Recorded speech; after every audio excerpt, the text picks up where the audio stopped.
Assalamualaikum warahmatullahi wabarakatuh. Perkenalkan, saya Yuliani. Pada kesempatan kali ini, saya akan mempresentasikan mengenai aplikasi bioteknologi dari mikroalga, khususnya aplikasi pigmen vicocyanin dari Spirulina platensis sebagai antioksidan. Mikroalga merupakan salah satu sumber daya hayati penting yang memiliki berbagai macam aplikasi bioteknologi seperti antioksidan, antibakteri, anti-kanker, dan antiinflamasi. Hal ini karena tingginya nutrisi yang terkandung pada mikroalga seperti spirulina dan kolera, di mana saat ini dibudidayakan secara massal untuk kebutuhan pangan fungsional. Selain itu, tingginya asam lemak tak jenuh atau PUFA, kemudian pigmen seperti karotenoid dan picobiliprotein, serta senyawa bioaktif yang dapat diaplikasikan pada industri farmasi. Nah, spirulina merupakan alga biru hijau atau yang biasa disebut dengan cyanobacteria yang saat ini dipasarkan sebagai suplemen makanan karena memiliki kandungan protein yang tinggi, yaitu sekitar 50-70%, kemudian mengandung asam linoleik, vitamin, dan mineral. Nah, satu keunikan daripada Spirulina platensis ini yaitu memiliki pigmen vicocyanin atau pigmen biru alami. Nah, vicocyanin inilah salah satu senyawa yang bertindak sebagai antioksidan dari Spirulina platensis. Nah, selain sebagai antioksidan juga sebagai pigmen, antibakteri, antiinflamasi.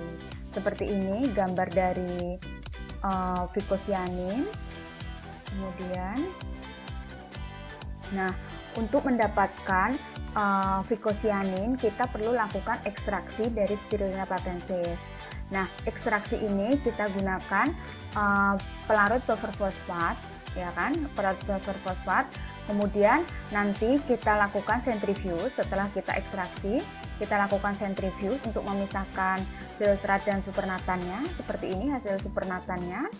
Kemudian kita lakukan purifikasi untuk mendapatkan hasil vicocyanin yang lebih murni menggunakan kromatografi kolom. Nah, vicocyanin yang sudah dimurnikan ini 6 kali lebih murni daripada sebelum dimurnikan. Setelah itu, dalam elektroforesis, vicocyanin diamati berjalan secara paralel dan ditemukan pada berat molekul 17 kilodalton untuk vicocyanin. Kemudian, nah ini merupakan gambar dari spirulina. Ini spirulina, ini kemudian ekstraksi yang kemudian didapatkan secara vicocyanin, senyawa vicocyanin ini.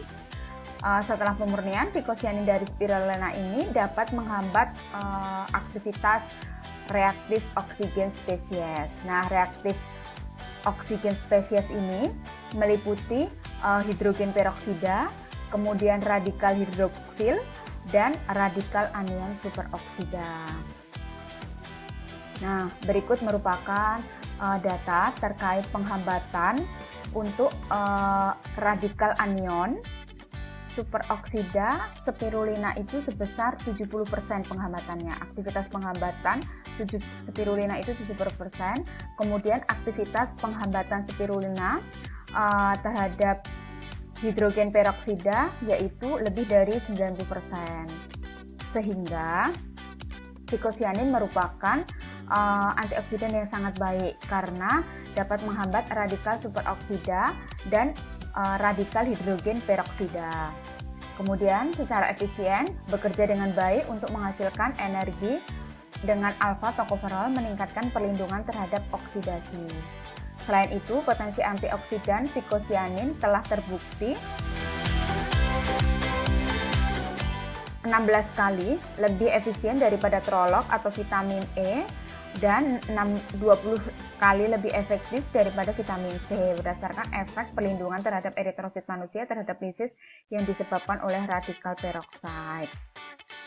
Nah, kemudian ini vicocyanin ini dapat memperbaiki komplikasi patologis dari ginjal, hati, jantung maupun pankreas pada penyakit diabetes dengan mekanisme antioksidan. Jadi, vicosianin yang bertindak sebagai antioksidan tadi dapat memperbaiki patologis daripada hati dan ginjal dari penyakit diabetes. Seperti ini. Ini gambar ginjal penyakit diabetes. Ini yang normal. Nah, setelah dilakukan treatment dengan vicosianin dengan dosis 300 mg ini mendekati normal. Begitupun juga hati, ini adalah yang penyakit diabetes, ini yang normal. Ketika ditreatment dengan vicosianin, mekanisme antioksidan dosis 300 mendekati hati normal. Jadi ini pustaka yang saya gunakan, saya mengambil 4 dari jurnal internasional. Kemudian saya akan menjelaskan mekanisme antioksidan melawan radikal bebas.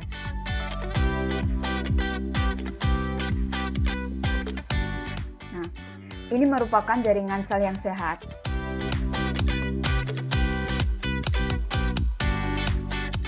Memasuki jaringan sel membran.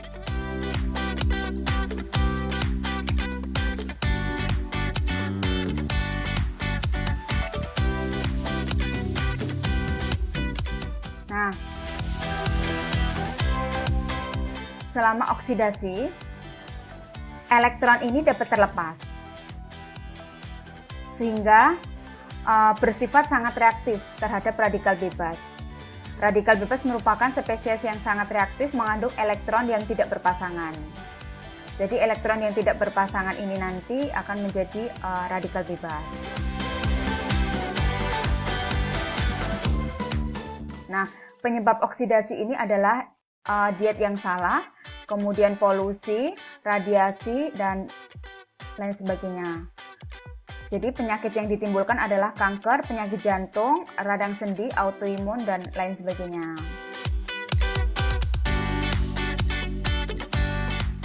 Nah, radikal bebas tadi yang terbentuk tadi menangkap elektron dari molekul yang sehat dan menciptakan radikal bebas atau merusak molekul sehat tadi menjadi molekul yang tidak sehat.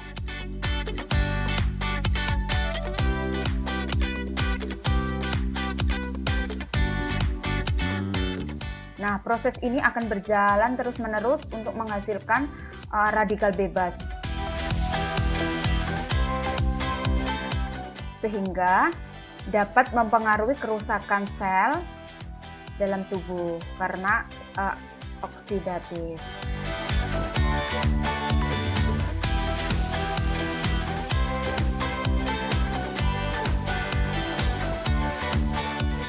Nah, untuk mengembalikan proses yang sangat merusak ini, tubuh memerlukan suatu antioksidan.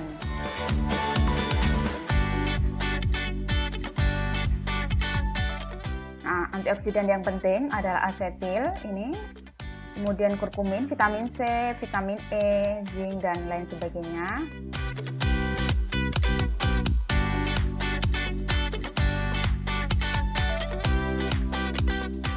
Nah, peran antioksidan ini dapat melawan radikal bebas dalam menetralkan radikal bebas dengan cara memberi satu elektron kepada radikal bebas. Jadi kan radikal bebas tadi elektronnya hanya satu, kemudian ini sangat reaktif. Kemudian peran antioksidan di sini adalah memberi satu elektron antioksidan agar kembali berpasangan. Jadi molekul elektron yang tidak berpasangan ini kan tidak stabil. Untuk menstabilkan kita perlukan suatu elektron dari antioksidan sehingga kembali stabil. Seperti itu.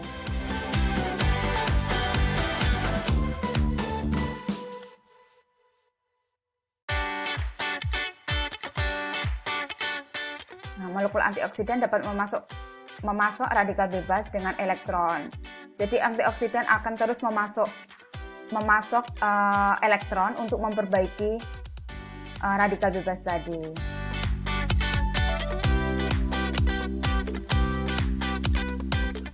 Sehingga tidak menjadi radikal bebas lagi.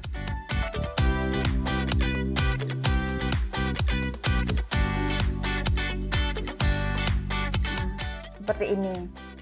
Semakin banyak kita mengkonsumsi antioksidan, berarti radikal bebas dalam tubuh kita semakin berkurang.